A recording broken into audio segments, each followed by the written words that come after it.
What's up YouTube? Welcome to my channel. I'm John. This is John's Daily Hustle. In today's video we're going to do how to start a lawn care business, and we're going to talk about how to separate yourself from your business. If you are interested in learning more about how to start a lawn care business, you can check this playlist out right here. I do have a playlist on all the videos I've made on how to start a lawn care business. So go check them out and let's jump into this. Right off the bat, I highly recommend you go down to your local phone store or whoever your provider is, or even go to Walmart and buy a cheap little track phone and put minutes on it. I highly recommend you go get a business phone. Now, I actually have two phones, believe it or not. I have my personal phone and then my business phone. That may be what you have to do. I know it might sound weird, it might sound awkward, but here's the reason why I recommend it. So the main reason is pretty obvious. One, you don't want random people getting your personal number and then constantly texting you, calling you with questions and problems on your personal phone after hours. You know, when you have set hours, whatever your hours may be, if you want to work from, say your business is open from 7 to 7, at 7 you can turn that phone off and not take phone calls or anything like that. And that's a really good habit to have. I highly recommend it. Because if you don't, you're just going to stress yourself out. Customers are always going to be calling you or texting you, and you're never going to have your personal time or family time, whatever it may be. You want to have some kind of separation. Because when you're running ads, you don't want random people that are out there getting that number, your personal number, and then you're with all these spam callers coming in and everything, and now all of a sudden you got to go change your personal number, and then everything that was tagged to, you know, whatever accounts you have with that personal number, now you have to change all that. So that becomes a hassle. So I highly recommend going and starting out, first thing, going and getting a business phone. Like I said, just go to Walmart and buy a $20 track phone, just put a few minutes on it. Most customers nowadays, we're all about texting. You do get a lot of phone calls still. And besides, buying minutes really ain't that expensive anyways. So the next thing I highly recommend on separating yourself from your business is make a business page on Facebook or whatever social media you may be. Go make a specific page for your business. Just that way, one, you're not having customers, again, following your personal page and contacting you on your personal page. Because now that becomes with this problem. Customers follow your personal page. No matter what you put on that personal page might offend somebody, or somebody might not agree with or might not like. You know, maybe you posted the video from last Friday night when you had a crazy party and you were, you know, drinking too much. That sets a really bad image, and you don't want that. Also, if you tag, you know, if you say some kind of political comment that another person doesn't like, there's another lost potential customer. So that sets a really bad image for your business. So I highly recommend you get your own personal page. Now, somebody watching this may disagree with me on that. They may think that none of that matters, but trust me, from my experience, from what I've seen, it definitely has helped me, as well as, just like I said, and when your time is up for the day, 7 to 7 or whatever your hours are for the day, you no longer have to be on that page. You don't have to answer calls, you don't have to answer it or whatever, you know, answer messages or anything like that. You can just go on about your night and enjoy family time, enjoy freedom or your free time or being off work per se.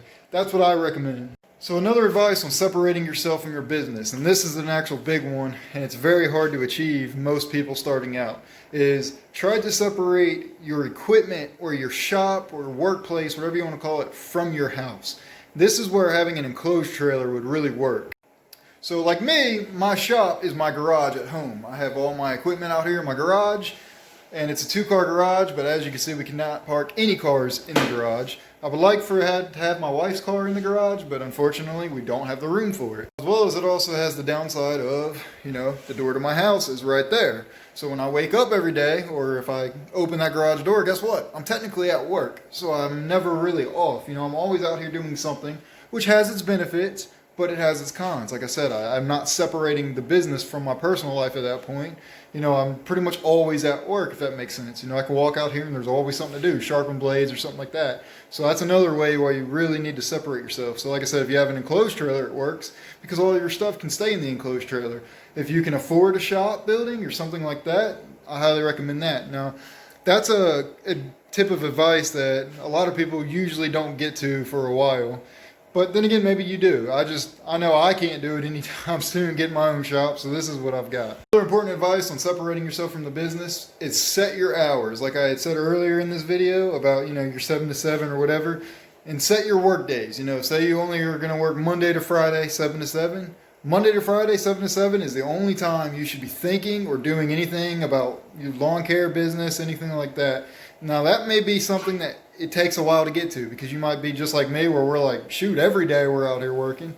And that's the truth, especially when you're starting out. You might have to grind, you might have to hustle, and everybody's scenario, everybody's life stories, everybody's workload is all different. So you might have to grind, you might have to hustle. However, your long-term goal should be, hey, I only am going to work Monday to Friday, and I'm going to have off Saturday and Sunday. Those days you have off, you need to be off once you've decided that. And it'll save you a lot of stress, and you'll really be so much happier in life with having your off days. And now, in those off days, do not think about work, nothing like that. You should treat it just like your 9-to-5 job, going, clocking in, flipping burgers, or whatever it is you did before you got into lawn care. You need to separate that business from your life. Again, as a small business owner, that's very hard to do, especially in the beginning. But you need to keep that in mind as you're trying to get customers. And again, this is just my advice. It might not be the right thing to do, but this is what's right for me, and this is what I'm working to do, and this is what I'm going to do. So that's what I highly recommend other people do too. So you can comment below if you disagree with me on anything there. So as you guys know, I post a video every Saturday on this topic, on how to start a lawn care business. Now, I post at least 2 videos a week. Here lately, I've been doing 3 videos a week. And one of those videos, like I said, every Saturday is the how to start a lawn care business. So be sure to subscribe if you're new so you can watch the next video Saturday. I had already posted a link up top, a card, which I'll put a link in the description for the playlist of all the how to start a lawn care business series. Now, next Saturday, I'm going to do a video on how to start a lawn care business, but it's going to be about should you go full-time or part-time, and how many yards do you need to go full-time? And that's a very touchy subject I see being asked all the time. So I think somebody might really benefit from that one for sure. So I'll see you guys Tuesday in my next upload, or I'll see you guys next Saturday if you're only going to watch my how to start a lawn care business, which I highly recommend you watch all my other videos because they're pretty good too anyway. So I'll see you guys later.